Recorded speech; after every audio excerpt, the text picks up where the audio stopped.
हमारी मौजूदगी है। आपको बता दूं, विकास क्षेत्र रौसा के अंतर्गत एक विद्यालय है, संगीता देवी मिशन विद्यालय चंद्रसेनी रौसा सीतापुर, जहां पर आपको बता दें कि ये इस स्कूल के प्रबंधक पूर्व प्रधान और सुरेंद्र भार्गव हैं। और यहां पर इस स्कूल से एक प्रारंभिक शिक्षा अर्जित करके उसके बाद एक काफ़ी नीरज गौतम ने एक सफलता हासिल की है। यहाँ पर हम दिखाते हैं इनके स्वागत और सम्मान में। यहाँ काफ़ी लोग यहाँ पर एकत्रित हैं और बने रहिए और हम दिखाते रहेंगे आपको। स्वागत में छड़ी लग गई हैं और काफ़िला काफ़ी दूर से अगुवाई में आया हुआ है, स्वरूप गाड़ी से निकलते हुए, जो जगह जगह पर इनका भव्य और स्वागत किया गया है। बने रहिए और देखते रहिए। इंटर तक ये विद्यालय है जहाँ से शिक्षा हासिल की है प्रारंभिक।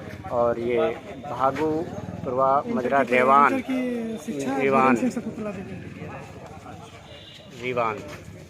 से बिलोंग करते। सामने जो दो महान हस्तियां और उनके पीछे एक काफ़ी कारवां देखा जा रहा है, एक स्वागत सम्मान में।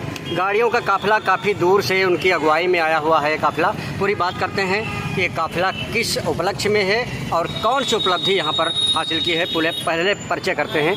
क्या नाम है आपका? नीरज कुमार। पिताजी का? लालजी प्रसाद। लालजी प्रसाद। ये काफ़िला जो निकला है एक किस उपलक्ष्य में निकला है और इसका क्या उद्देश्य है और किसको श्रेय जाता है? ये जो काफिला है ये मैंने यूपीपीएससी जो उत्तर प्रदेश लोक सेवा आयोग का लेक्चरर का एग्ज़ाम में सिलेक्शन हुआ है। फिर से एक बार बताइए। उत्तर प्रदेश लोक सेवा आयोग यूपीपीएससी जो होता है उसमें लेक्चरर के पद पर हमारा सिलेक्शन हुआ है। और इसका यहाँ पे आने का एक श्रेय बहुत बड़ा जाता है हमारे स्कूल के हमारे सर सुरेंद्र सर, जो जहाँ से हमने प्राथमिक शिक्षा प्राप्त की है, जो चंद्रसेनी का संगीता देवी मिशन विद्यालय प्राथमिक शिक्षा प्राप्त की है।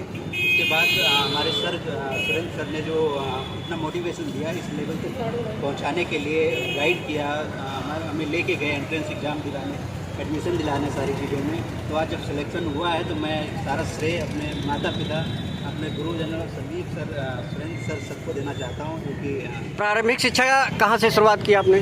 संगीता देवी मिशन विद्यालय से प्रारंभिक। फिर उसके बाद में वीरेंद्र सिंह शकुंतला देवी इंटर कॉलेज तंबोर में मैंने इंटरमीडिएट किया। उसके बाद में लखनऊ में मैंने बी फार्मा का कोर्स किया, एम फार्मा का कोर्स भी लखनऊ में किया बाबा साहब भीमराव अम्बेडकर यूनिवर्सिटी से। और करेंटली अभी मैं IIT BHU से, बनारस हिंदू यूनिवर्सिटी बनारस से PhD कर रहा हूँ। तो इस वक्त ये आप कहाँ से आ रहे हैं? गांव से? बनारस से सीधा आ रहा हूँ। किस कॉलेज से? बनारस हिंदू यूनिवर्सिटी से आ रहे हैं। अच्छा, तो इसका जो समाज में आप क्या संदेश देंगे? जैसे आपका जो सिलेक्शन हुआ है तो इसके बारे में भविष्य में बच्चों के लिए क्या संदेश देंगे? मैं यही बताना चाहूँगा कि जिस गांव में जिस मतलब कंडीशन में हम लोग हैं, वहाँ पे ऊपर आना बहुत मुश्किल। लोग समझते रहते हैं कि हम नहीं पढ़ सकते, इस लेवल तक नहीं जा सकते हैं, लेकिन जो मेहनत और लगन से हमारी लगातार मेहनत और लगन होती है, वो रखते रहें तो हम ज़रूर यहाँ ऊपर आ सकते हैं। किस गांव से बिलोंग करते हैं? भागू रेवान ग्राम। अच्छा, रेवान मजरा है। अच्छा, तो एक चीज़ ये बताइए, जब आपको नौकरी मिल गई तो आप लोगों के प्रति कैसी आपकी वो रहेगी जो है व्यवहार कुशलता और नौकरी के प्रति लोगों के? मैं हमेशा के लिए सरल अपना व्यवहार रखना चाहता हूँ, जिससे कि लोग मुझसे कुछ ना कुछ अनुभव लें, कुछ ना कुछ मुझसे मोटिवेशन लें कि अपने बच्चों को आगे बढ़ा सकें। और मैं उनके लिए उनके सामने एग्जाम्पल उदाहरण बनना चाह रहा हूँ। ऐसा क्या मन में आया जो आपने लोग इस विभाग में आप गए? तमाम विभाग थे सर हमारे, मैं जहाँ तक कि मैं बोल सकता हूँ, स्टार्टिंग से स्कूलिंग से जब से मैंने स्टार्ट किया, इनका सपना था सर का कि PhD करे, प्रोफेसर बने। कहीं ना कहीं तो हर एक स्टेज पे इन्होंने हेल्प की मेरी, तो आज इनकी बदौलत। तो अपने गांव, इलाके और क्षेत्र के लिए आप क्या करेंगे? मैं कोशिश करूँगा कि अब जितने गरीब बच्चे हैं उनको कुछ ना कुछ उन्हें मोटिवेट करूँ, शिक्षा दे सकूँ अपने लेवल के, और उनको आगे बढ़ाने का काम करूँ। तो ये जो काफ़िला काफ़ी दूर से आपका अगुवाई कर रहा है, तो इसके पीछे किन किन को क्या आप बताएंगे? सबका आशीर्वाद है, जो शुरुआत से लगे रहे हैं, सभी मेरे साथ में हर कंडीशन में हेल्प किए हैं, तो सबको बहुत बहुत धन्यवाद। धन्यवाद देते हैं।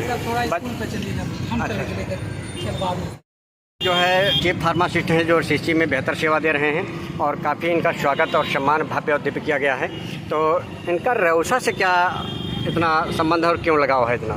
ये जो नीरज भैया हैं तो हमारे यहाँ CSC सामुदायिक स्वास्थ्य केंद्र रेउसा में जब कोई बच्चा फार्मेसी की परीक्षा या फार्मेसी कोर्स में एडमिशन लेता है तो बी फार्मा कोर्स में हम लोग उसको पूरे कोर्स में 2 बार प्रशिक्षण देते हैं। तो प्रशिक्षण के लिए उन्हें किसी सरकारी अस्पताल में भेजा जाता है। तो ये जो भैया नीरज हैं ये हमारे प्रशिक्षित शिष्य हैं। अच्छा। 2 बार हमें इनको प्रशिक्षण दिलाया है। एक बार 2019 में कोरोना काल के पहले, दोनों बार कोरोना काल के पहले इन्होंने हमारे मार्गदर्शन में और जो है व्यवहारिक प्रशिक्षण प्राप्त किया है लगभग 3 महीने का। तो उस समय जो इनकी कार्यकुशलता, इनकी व्यवहार कुशलता, इनके कार्य के सीखने की जो ललक थी वो अन्य छात्रों से अलग थी। तो हम अपने स्टाफ में बात बताया करते थे कि ये जो हमारा छात्र है, जो हमारा प्रशिक्षु है, ये एक दिन बहुत आगे तक जाएगा। और आज ईश्वर ने कृपा की कि हमारा एक प्रशिक्षु हम भी कहने वाले हो गए कि हमारे द्वारा दिए गए प्रशिक्षण से एक हमारा जो प्रशिक्षु छात्र है वो काफ़ी ऊपर तक गया और उसके पढ़ाए हुए छात्र इस समाज में अच्छे फार्मासिस्ट बन करके दिशा और दशा तय करेंगे। जैसे इन्होंने जो डिग्री हासिल की है इसके बारे में कुछ प्रकार थोड़ा चंद शब्दों में डाल दीजिए। फार्मा का कोर्स कर रहे थे तो बी फार्मा के कोर्स में 3रे सेमेस्टर में और 5वें सेमेस्टर में छात्र हमारे पास आते हैं तो हम उनको व्यवहारिक प्रशिक्षण देते हैं और उस व्यवहारिक प्रशिक्षण के बाद ही उनका जो सेमेस्टर होता है वो आगे बढ़ता है। तो 3रे और 5वें सेमेस्टर में नीरज जी ने इनका सामुदायिक स्वास्थ्य के अंदर प्रशिक्षण प्राप्त किया, बहुत मेहनत से कार्य किया। यूट्यूब चैनल श्री प्रेम वाजपेयी जी के माध्यम से इस क्षेत्र के जनता को संदेश जाएगा कि एक गरीब बच्चा जो एक गांजरी क्षेत्र में कहावत है कि हमारे पास पैसा नहीं है तो हमारे बच्चे नहीं पढ़ सकते। आज इसके उदाहरण डॉक्टर नीरज गौतम हैं, जिन्होंने गरीबी से जूझ कर इनके पिताजी किस तरीके से फीस इनको पूर्ति होती थी या नहीं होती थी, फिर भी इन्होंने हम इनके एक संरक्षक तौर पे इस संगीतादि मिशन विद्यालय के संचालक के रूप में मैंने इनको और इनके कई साथियों को भी उत्तर प्रदेश सरकार में जो है गवर्नमेंट जॉब में प्रेरित करके दिलवाया। और मैं चाहता हूं कि जैसे नीरज गौतम आज PhD करके आज ये असिस्टेंट प्रोफेसर लेक्चरर बने, मैं इस क्षेत्र की जो है जनता के और जो है यहाँ के जो होनहार बच्चे हैं, मैं इनसे चाहता हूँ कि इनसे प्रेरणा लेकर के कि वो और मेहनत करें। पैसा और गरीबी नहीं आता, खाली आप में हुनर और लगन होनी चाहिए कि जिससे कि हम अपने मंजिल को पास कर सकें। आज नीरज गौतम ने कर दिखाया। यहाँ एक संगीतादि मिशन विद्यालय की छोटी सी संस्था में जो है एक प्रारंभिक शिक्षा दे करके और अनिश्चित समय तक जो है रात्र में हमारे इसके उदाहरण हैं। अभी डॉक्टर नीरज गौतम ने बताया कि हमारे बड़े वाले सर जो रात में रुक करके जितने भी निःशुल्क कोचिंग का हाई स्कूल या इंटर में आते हैं उनको हम यही साथ में बच्चों के साथ रह करके उनको रात और दिन में कोई उसका पैसा नहीं, एक समाज की सेवा करके हमारा क्षेत्र बहुत पिछड़ा हुआ अशिक्षा के रूप में। तो मैं अपनी सरकार द्वारा जो हम आज के 25 साल पहले नौकरी पाए थे, मैंने उसको रिजाइन दे करके अपने क्षेत्र में हमने कहा शिक्षा की ज्योति जलाएंगे। हम अकेले नौकरी आज छोड़ रहे हैं तो हम समाज के और क्षेत्र काफी लोगों को नौकरी दिलाने का काम करेंगे। ये मेरा उद्देश्य था।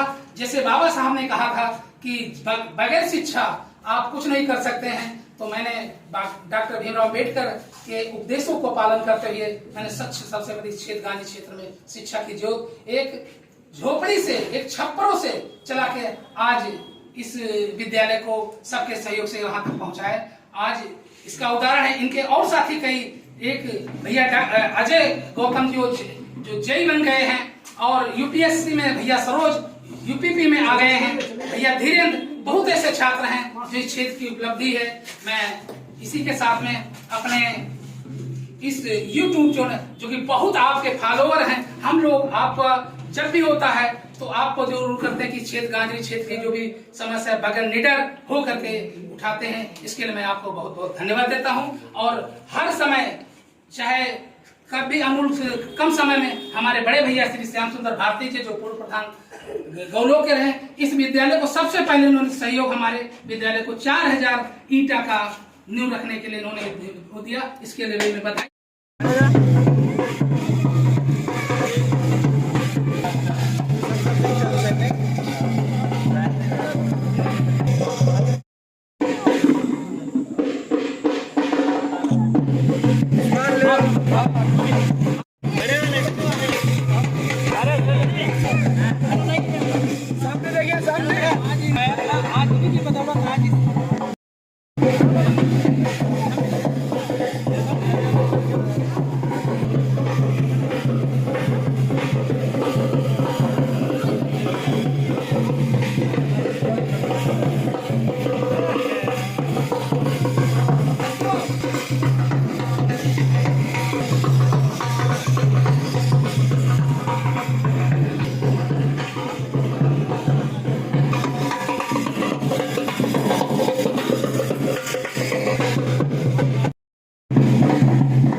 इधर खड़े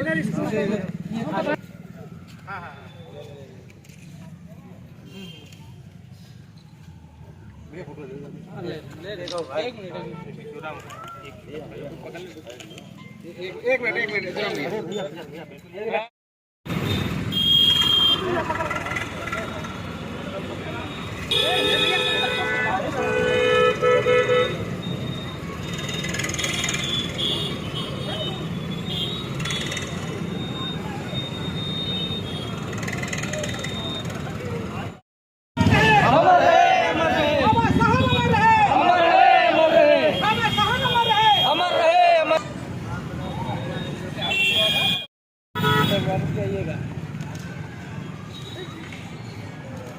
देखिए सामने सामने